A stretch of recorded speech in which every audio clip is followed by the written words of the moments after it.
to the Sony Open's first look betting show. It is a Monday morning. You know where to find me on a Monday morning, and that is giving the first impressions, first look, first possible clicks for Monday morning outrights. Because here's the thing, if the weather looks pretty benign, which it does this week for the Sony Open, one of the best times to go ahead and click some names that you really have some conviction about early is early on Monday morning, as these lines tend to sharpen as the week moves on. I do not recommend holding off on your outrights until Wednesday night, Thursday morning, unless there's some significant weather updates that are going to have to keep you at bay. If you're watching the stream live, thank you. First of all, thanks for doing that.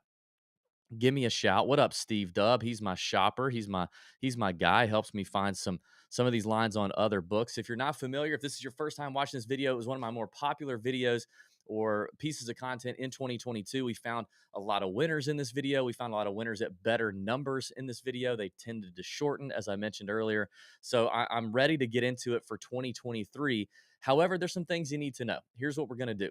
I look at 3 sports books to start because that's the easiest way for me to make this video not be an hour long. DraftKings, FanDuel, BetMGM. I rely on people in the chat to tell me if there's a better number somewhere else, and we'll be sure to share. I'm going to go down the leaderboard. I haven't done a ton of research. I haven't run a model. I know what I know about the Sony, which is I think playing in its 25th year this year, and I know a lot of these players, obviously. So we're going off of kind of what we know just inherently about these players in this golf tournament, and then looking at value and trying to figure out who are the names that are catching my attention early on. And then at the end of the video, I'll summarize, because we're going to say a bunch of names here. I'm gonna talk out loud and process out loud. So don't comment at the end of the video and be like, "Oh, you DB named like 50 names." No, I'm processing. You're watching me. You're hearing me process live on a Monday morning. So at the end, I'm going to summarize and say, here are the names I think I'm going to go ahead and fire an outright on right now. Tail me or don't, fade me. I don't care. That's what we're talking about today. So we're going to work down the board. So as I'm talking about the top of the board, don't throw out a name at 200 to 1 and ask me about it. Just wait till I get there if you're in the chat, and then do that. Like the video, subscribe to the channel if you haven't already. Drop some comments, and we do appreciate it. Now, I do need to make another announcement about this video in particular. It will be moving to the Nut Hut exclusively around the waste management. So I'm going to do this for the next few weeks. It'll be free public content for your consumption, but then around the waste management, it is going to move to Nut Hut members, paying Nut Hut members only. And that's just that. That's the way it is. We needed more exclusive content in the Nut Hut. This was a hot piece, so live with it. Okay, let's talk about Wiley to start. Okay, what we know about Wiley, like I said, been here a long time. Par 70, 7,000 yards. Seth Rayner design. 144 players, I think. Top 65 and ties are going to make the cut. It's a pretty easy golf course by all most of the years. I think the year Cam Smith won it, which I think was in 2020, played a little more difficult. The wind was up. The wind is the main defense of this golf course, which early projections, this looks like an absolute birdie bonanza. No wind, a little wind maybe on Thursday in the morning, and then it's going to be basically nothing. So these guys are going to go low here at Wildlight. It's going to be one of those low scoring 20 to 25 under kind of tournaments. Get ready, buckle up. Here we go. So again, pretty short golf course. Not a ton of water. I think you have water trouble on 4 holes. Bermuda grass in the fairways, Bermuda grass on the greens, but it's not your typical Bermuda that you see in Florida or in Georgia or whatever. It's kind of that. It's unique. It's not as grainy. I think you hear a lot of players say that um, in past press conferences and such. Not as grainy. I think it runs pretty pure. These greens are a lot flatter too than what we see at Kapalua the week before. The green sizes are kind of average ish. And they're coastal, so they're going to play a little slow. They're probably going to try to keep them around that 11 on the stimp. Past winners last year, you had Hideki Matsuyama take down Russell Henley in the playoff with the 3-wood from the fairway to like 3 feet. Eagle, how you doing? Thank you. I'll take that first place check. Russell, enjoy second place and enjoy the Bulldogs winning the national title last year, right? That was about it. Then you had Kevin Na in 2021. Cam Smith, 2020, I mentioned. Matt Kuchar, Patton Kizzire, Justin Thomas, Fabian Gomez. I think Fabian Gomez, I hit that. I hit Fabian Gomez. We were doing a podcast in 2016. It was one of the first big hits I ever had at 100 to 1. But he is the last triple digit number we've seen win here. We've only seen him just one in the last 9 years at this golf tournament. We've seen some short numbers like Hideki last year at 18, Justin Thomas in 2017 at 14, Jimmy Walker at 18 in 2015. And then it's kind of been in that mid range. So the trends would indicate that we're going to see another kind of mid-range to short winner here, and I think 8 of the last 9 winners have played Kapalua the week before. Doesn't mean you can't have success if you haven't, but it definitely helps. I think just in terms of just knocking the rust off, already being in Hawaii, being able to kind of chill a little bit between tournaments, not having to worry about the travel situation. I definitely think that helps. And plus, if you played in Kapalua the week before, you're probably one of the best players in the field because you're at the Tournament of Champions. Like that's just how it goes. So um, it doesn't appear to be long shot season. Although the one redeeming factor for long shot season could be that if we have this birdie fest with very little wind, then I really think Waialae comes down to kind of that putting contest, right? Which we're going to see a few of those. I think we're going to get one again at the Amex. John Rahm famously caught on microphone saying this is a effing putting contest, but um, this place kind of tends to put people in the same spots off the fairway. However, you want to get there. If you're a bomber, it probably means clubbing down. Justin Thomas has played really well here before. He talks about hitting a lot of irons off the tees here. Or if you want to if you want to rip driver, there are guys who've cut corners, but you do probably need to make sure you still hit the fairway because even though the rough's not long, you kind of get that jumpy Bermuda, and to hit into these average to small-ish greens, you want to be able to control spin. So it's one of those places where off the tee, it's hard to separate yourself off the tee at Waialae is what I'm trying to say. And that's important. It doesn't mean a bomber can't win. It doesn't mean a short knocker has to win or it has a major advantage. It just means everybody's kind of hitting that same spot. Then it's about throwing in tight approach shots, not missing greens, making putts, which can lead to variance. Okay. That can lead to variance because a lot of the best players in the world are long off the tee. They're straight off the tee. They're your John Rahm types. My God, we almost had Pat's first winner of the season with Morikawa at 20-1, and he freaking good Lord. So all that to say is we could get some variance. So all right, let's get into some names. Let me run through the chat real quick. Say hello to people. Steve, JBB, what up? Big Dan, thank you. Steve, Steve's throwing some names out there. Paul Welsh, do you guys do a prize pick segment now? I took a break there. Oh, Paul, Paul, I am so glad you asked this question. Okay, we probably won't do. Well, we will. We will probably start working in prize pick segments on a new piece of content. That's our radio show on Better Sports Network. But I'm not sure. Right now, we're not doing a whole lot of prize pick stuff. It may be on the betting shows if the lines are out quick enough. The problem is Price Picks kind of delays on the lines. However, in the Nut Hut this year, I believe, and we are off to a rip roaring start for 2023. I believe the Nut Hut members that are in legal Prize Pick states will pay for their memberships multiple times over through the Prize Pick stuff because me and Pat and AC are all putting in our official Prize Picks plays every single day for in the Nut Hut. We did it for the century, and boy, oh boy, we started off hot. Round one, Pat throws a six-man 15x play. Bing bong. Thank you. It hits. Okay. I had a rough first day, recovered round 2, 3, and 4, ended up having a very profitable week, better in the win-loss column. I had a great Sunday. I think I gave 6 plays on Sunday, 5 hit, 1 pushed, and AC's killing it in there. So I think if you're playing prize picks, the biggest thing is be a premium member of the Nut Hut. If you're not a premium paying member of the Nut Hut, you're not going to see those picks. But prize picks is going to be where we freaking crush it this year. I can already tell. Hi, Joanne. Darren. All right, we're about to talk to your boy here. Jeff, rough this year is 0.75 inches longer than it usually is. We'll see if that makes any difference. Okay. I mean, good to know. I'm not sure where the source is there. I'm sure it's probably reliable, Jeff. We have our own source. Well, we've not heard from yet, but by the time we do our podcast, I'm sure we'll hear some. And also, here's the thing to know. We learned this at the what tournament was it? The Byron Nelson last year. I was there talking to one of their superintendents, and we learned that the PGA Tour, they don't advertise this, but the PGA Tour is famous for late on a Wednesday forcing the course superintendents to go cut down the rough. So And that's famous across that's across a lot of tournaments. So sometimes we hear this thing about, oh man, the rough's up, and on Monday, Tuesday, Wednesday, maybe it's up, but then on Wednesday night, the tour's calling in and going, cut down the rough. Do they want better? They want birdies, they want scoring. I don't know, but it happens a fair amount of times. So we'll try to make sure that we have eyes and ears on the ground, letting us know. 863 Kane, good to see you, man. Good to see you, King of Heartsy. I'm here for the fitness and health. Sir, you've stumbled across the wrong channel. Wait, this is a betting show. Never mind. Good lord. Alex, what up?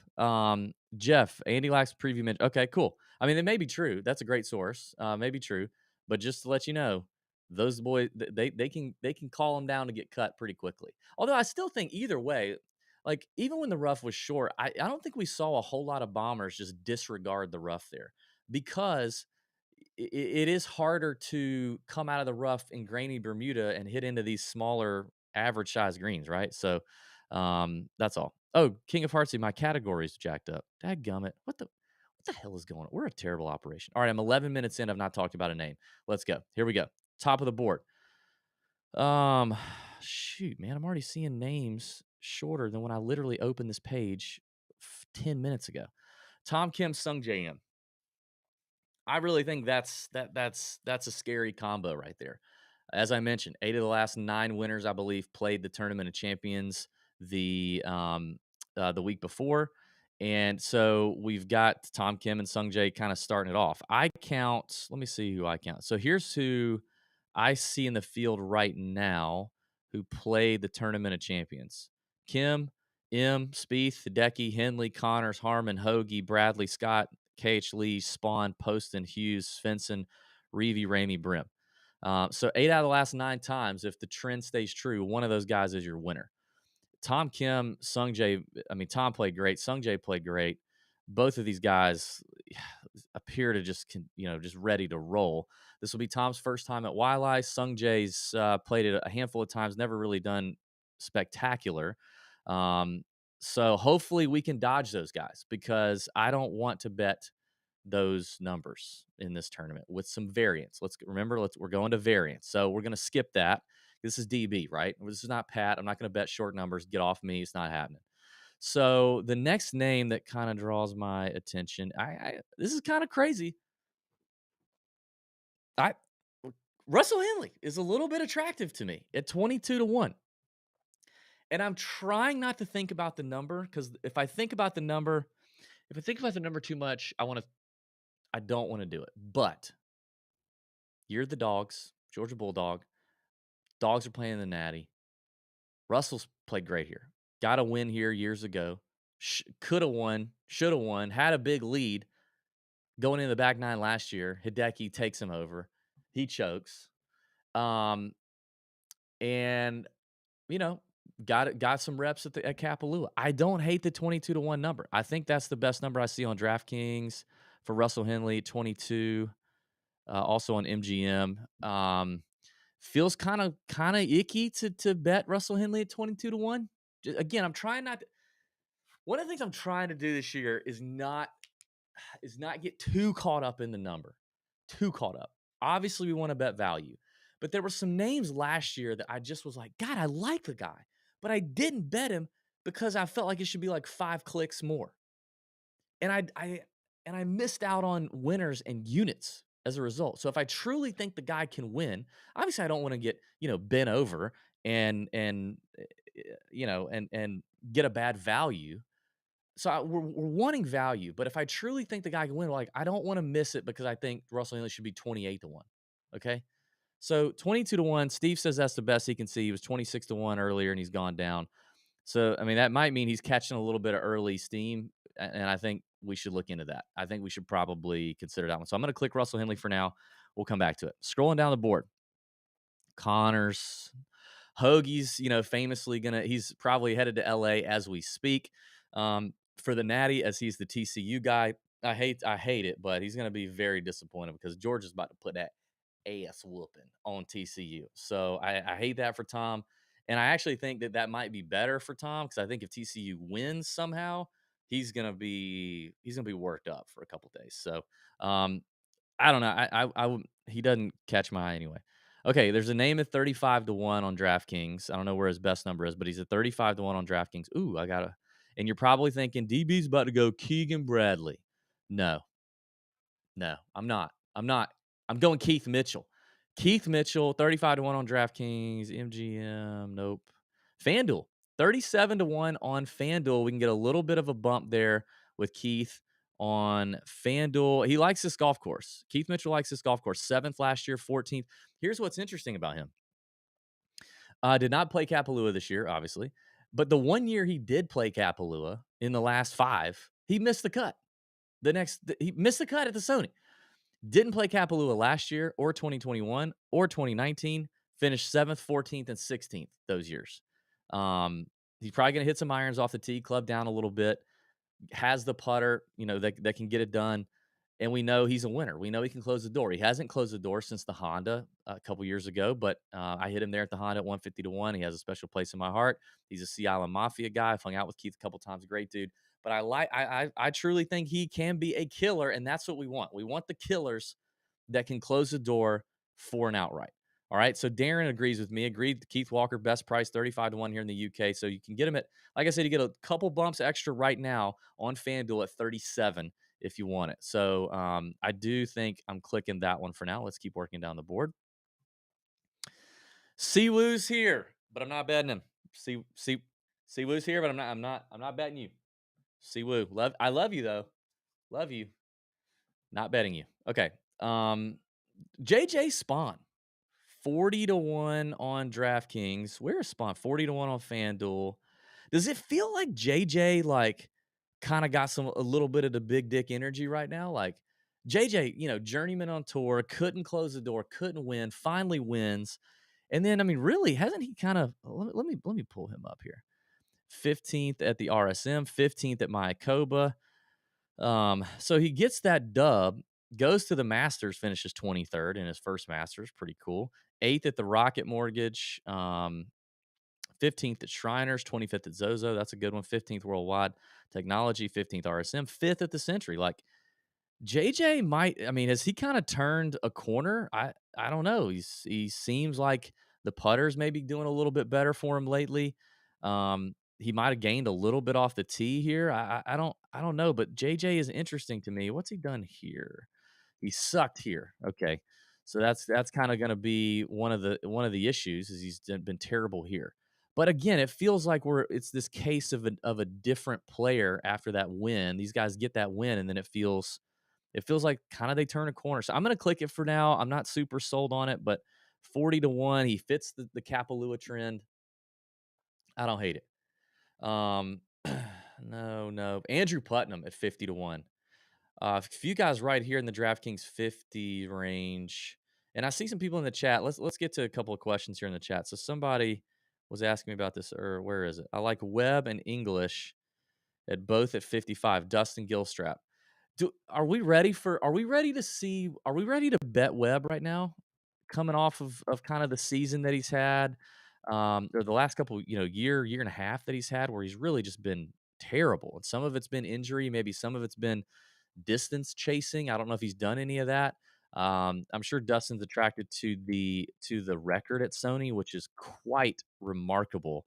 I don't think he's ever missed a cut here. I mean, geez, that's unbelievable. And he's got a ton of top 20s and 15s and a few top fives. I don't think I could pull the trigger on Webb, honestly, Dustin, at fifth at just given his recent play over the last year. I mean, he's given us no indication that things are turned around.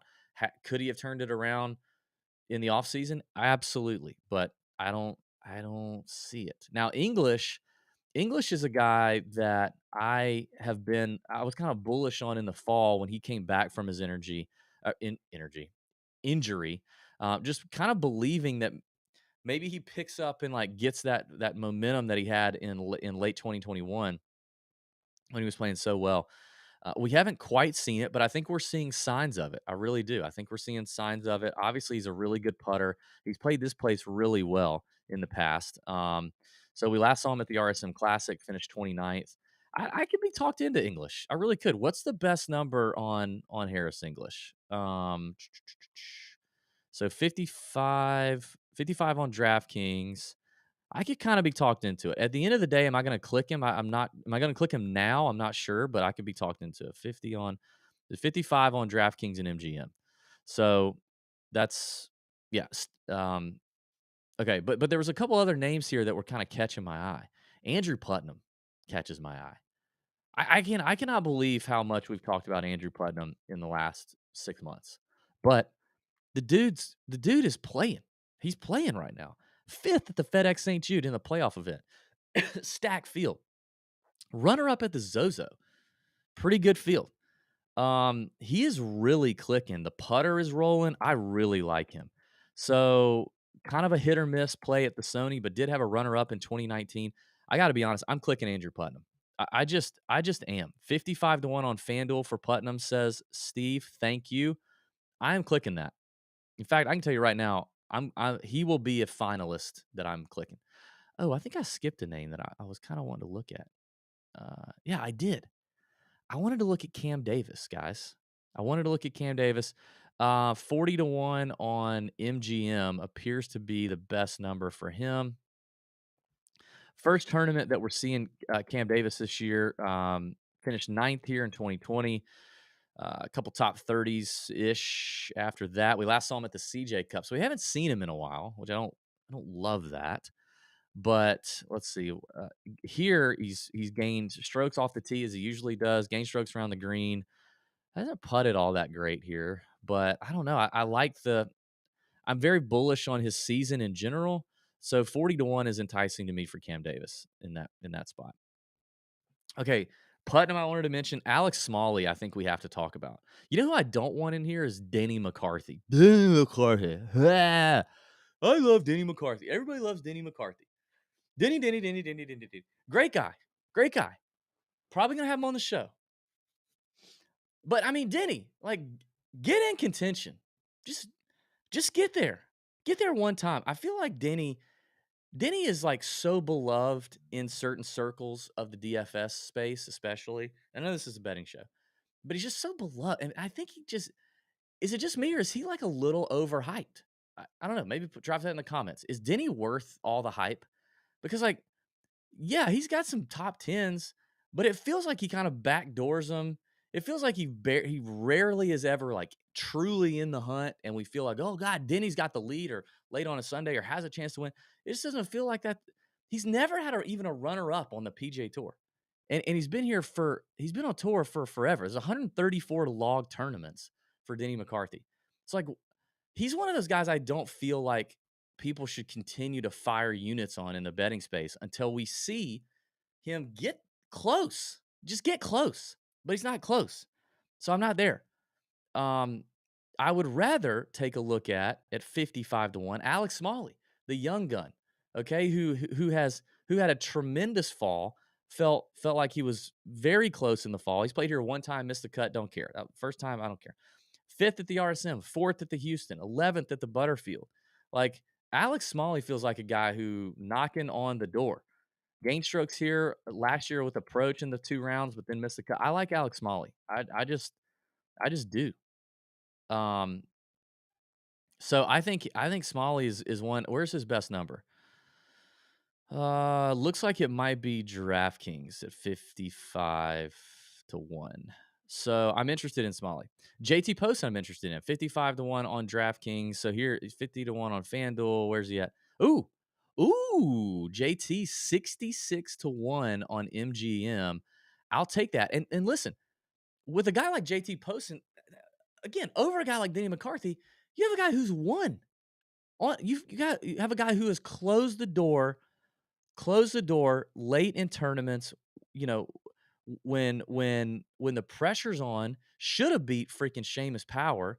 But I mean, he's got 2 wins, one at the John Deere, one at the Wyndham. Should have beat Seamus Power and I think it was the Barbasol in July 2021. Got a terrible break off the tee. Um, played Kapalua. Like, what if you are someone who is spending a drop of a unit on Denny McCarthy this week and not JT Poston, you are not doing it right. JT played Kapalua. JT's won twice, should have won 3 times. JT's basically the same. He's the same player. He's probably he's a lot of people say Denny McCarthy, but best putter on the PGA Tour, and he may be. He may be truly. JT Poston, not far behind. Not he's not far behind. He's an extremely good putter. He's much longer off the tee than Denny. I've seen it. So why would you spend money betting Denny McCarthy? I don't. I just don't. I don't get it. Okay. Let's keep going down the board. That was my Danny McCarthy rant, and I didn't plan on that, but here we are. Let's take just a second, stop in the chat. Let's see what's up. 66, yep, posting. Great. Alex, we're gonna get there, so pump your brakes. Brandon Gamer 009, how are you? Very good. Thank you, sir. How are you? I'm happy. Nick, shit, I gotta move. I don't know what that means. Nick Hardy, 80 to 1 in the UK. We'll talk about that, Darren. That's a good one. Grillo at 50 to 1. I don't ugh, a putting contest. I guess his putting has improved, huh? I remember that now. You know what? I just blacked out for a second. I was thinking of old Emiliano, but Emiliano, I remembered now, right as I was saying that, the putter has gotten hot. Ooh, you might be onto something here. Grillo may be in play. He's played the Sony 6 times, only missed one cut. That was last year. And he's actually gained strokes putting 4 out of the last 6 out of his 6 attempts. Dude, Steve, was that Steve? I'm glad you said that because I think Grillo is in play. I'm glad I looked at the chat. I totally forgot that Grillo has found the putter.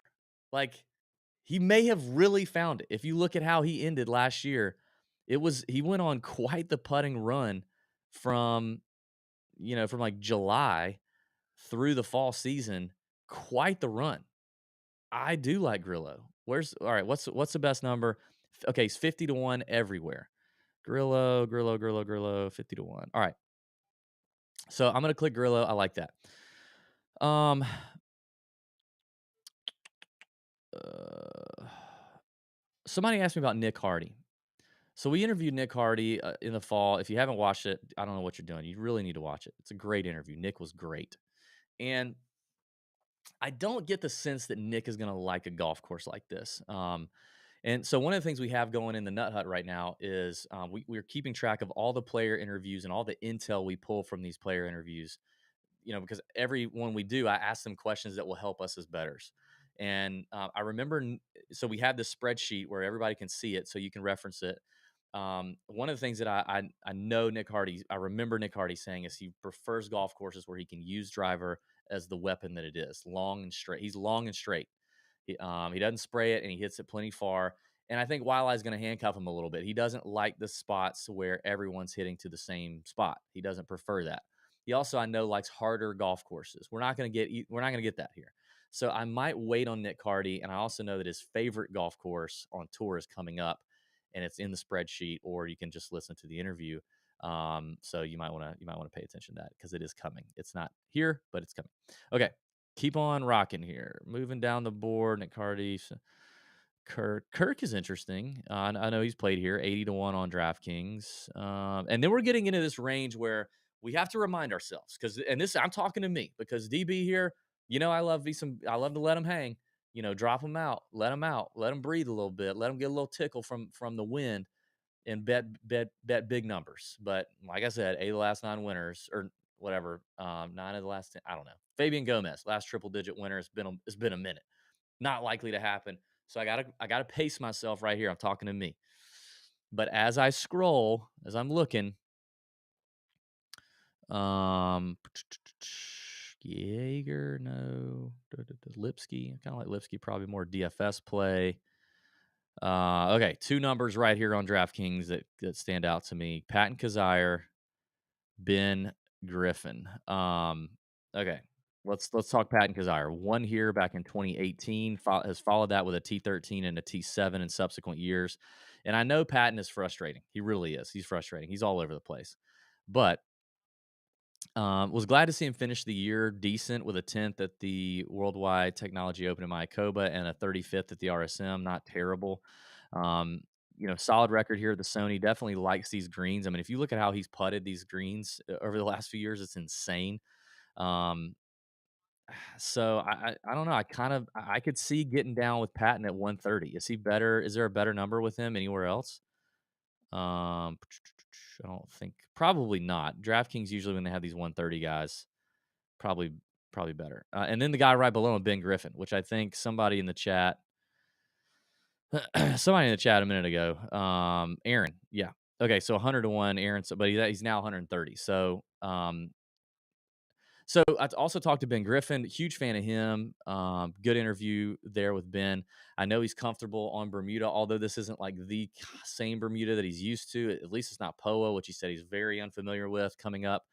Um, Prefers kind of, shorter shot making type golf courses. And we definitely saw him kind of turn up in the fall. So this will be his first trip around here, but, fourth at the Wyndham, top 25 at the Sanderson, third at the Butterfield Bermuda, 16th at the Houston, 29th at the RSM. Like we know the kid can go really low too. He can get really hot and go low, which you're going to have to do here. Dude's shot a 58 or whatever at the Sea Island course, pretty sick. So I mean, at 130 to 1, I think I'm interested. And then after that, this is tough. It's tough to think about somebody actually winning.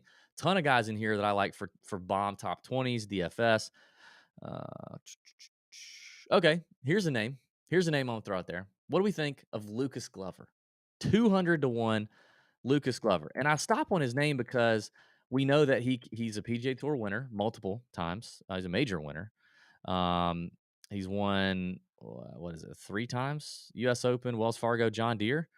And he can have these weird peak moments. Now the problem is this is a putting contest. However, when you look at his Sony, fifth last year, it was his best performance last year at the Sony. Gained 9.5 strokes on approach, and that is something that dude can do because his irons are usually so flush. He can gain strokes on approach. 200 to 1 is probably not happening though. So I think that's probably it. I'm probably not going much further. Okay, let me get some chats here real quick before we summarize what we like. What we likey. Um, okay, so any Ryan Armour love from Steve? I mean, Steve, this is the age old question we're gonna ask ourselves every week, right? Do we love this guy who has a good record here, but can't seem to close the door? And I don't. Yeah. Steve says maybe top 20. That's probably what we're talking about. Do I think that Ryan Armour, like, if Tom Kim or Sung Jae's in this thing down the stretch, are we trusting Ryan Armour to knock down the door? Probably not. So we just know what we have in Ryan Armour. You can be Ben Griffin late on a Sunday who could have won. What just happened? Did I just lose something? Why did the light just change? Oh yeah, my light went out right here. Okay, phew, thought I was seeing things. Like compare Ben Griffin and Ryan Armour. If they're late down the stretch on a Sunday with a chance to win, now we already saw Ben Griffin choke that away. I think he did. Was it at the Wyndham he did it? Um, but he's had that opportunity where okay, now he's probably a little calloused. Oh, I got some scar tissue from that. I learned something from that. But he's a young guy, and it's kind of the devil we know and the devil we don't. The devil we know about Ryan Armour is he's never really in the conversation late on a Sunday at all. He's just not, and he doesn't close the door. Whereas if I get a guy like Ben Griffin, he's a young guy who may not be like have all these years of never getting it done, but he can go low and he's young and he's probably part of that like fearless generation of golfers we see now. And is he going to be as intimidated and be able to close the door? I would rather have Ben Griffin in that scenario. If you give me Ben Griffin versus Tom Kim or Sung Jae down the stretch to close this out, or Hideki versus Ryan Armour, I would much rather have Ben Griffin to close it out as an outright. So that's just it. Um, Darren, yeah, you bring up a good point on Nakajima, former world number one amateur, was 41st here last year, fifth halfway through. I mean, 200 to 1 is it might be worth a sprinkle, but I truly, is he gonna win? Is he gonna win? Can he close the door? Probably not. I don't think so. It would be remarkable if he closed the door. Could we get a place on him? Yeah, I think we could get a T5, T7, maybe you can get it each way 8 places, something like that. That could happen. We did not talk Adam Svensson. Could be interesting. I think you're right on Svensson there. What's his number? I mean, I'm not in love with it. I'm probably not going to rush to bet it. I don't think it's one of those that I think is going to get much shorter, but he's a guy who did play in Kapalua. And what we've seen is when you just because what we've seen is like you don't have to play well at Kapalua to really do great here. You just have to play. You just have to knock the rust off, be in Hawaii, relax, do your thing, and just play. 80 to 1 on MGM. I mean, recent PGA Tour winner, ton of confidence, iron player. Sure. Oh, wait a minute. Is he an iron player? Is he? Am I getting that? Am I mixing up Svensson with maybe somebody else? Yeah.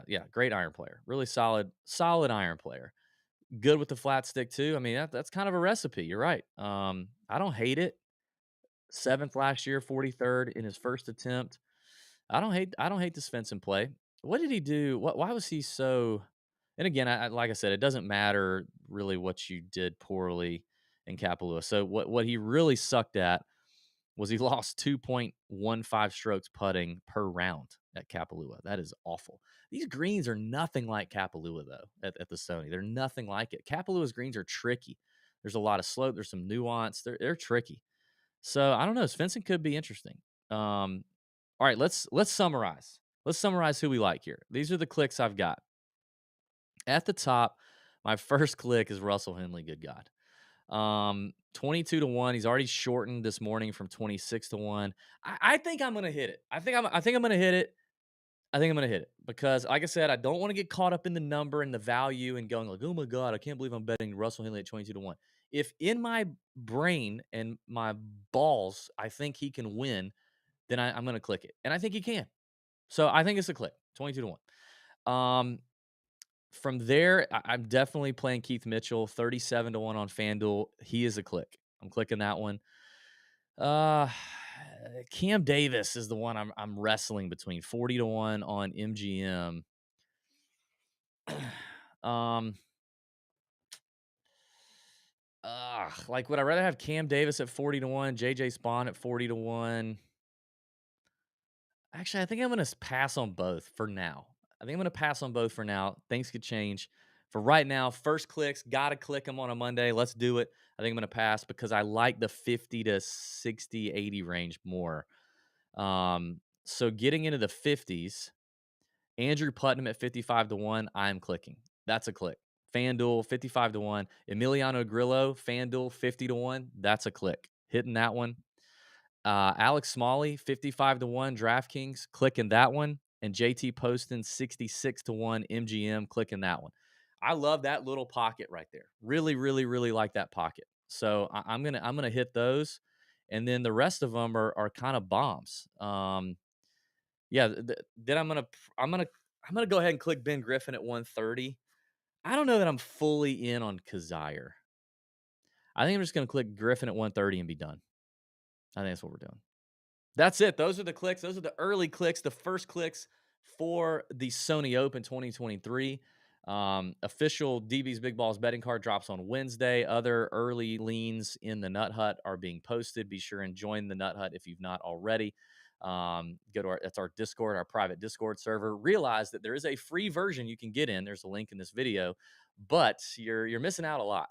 You're missing out on a lot if you're not doing the paid version, and it's really cheap. And I'm telling you, the value that you're getting is unreal. The inside intel we got last week probably paid off to a lot of folks in DFS in terms of a couple of people that we had some intel on. One was injured, and it was not Xander. Everybody knew about the Xander injury. So I would advise you to check that out. I would advise you to get in there, see what's up. The golf season is about to get hot and heavy. Now, for the podcast this week, I do not believe me and Pat will be putting out a podcast today on Monday because our dogs are in the Natty. We're going to be watching that. Sorry, don't know what to tell you, but we will be doing the podcast. If we can't get it done before the Natty tonight, we've talked about maybe getting it done this afternoon. If we can't do that, we'll do it tomorrow night on Tuesday. So just be a little bit of a short week for us in terms of podcast listening, but all the regular content still going out. Both emails you can sub to if you haven't, and everything in the Nut Hut. Really appreciate all you guys watching live. Appreciate you guys listening, hanging out. Again, this video will be public for a few more weeks. And then around the waste management, this is going to be exclusive Nut Hut content. We appreciate everybody supporting us there. The Nut Hut is the best way you can support the Tour Junkies. It's how I'm able to do this full time. It's the only way we're going to get Pat to be able to do things full time, continue to put out new, better, sharper content, bring on new, sharper people is through your support in the Nut Hut. So help us with that. We appreciate it. And hey, look, let's bend over our bookies this week.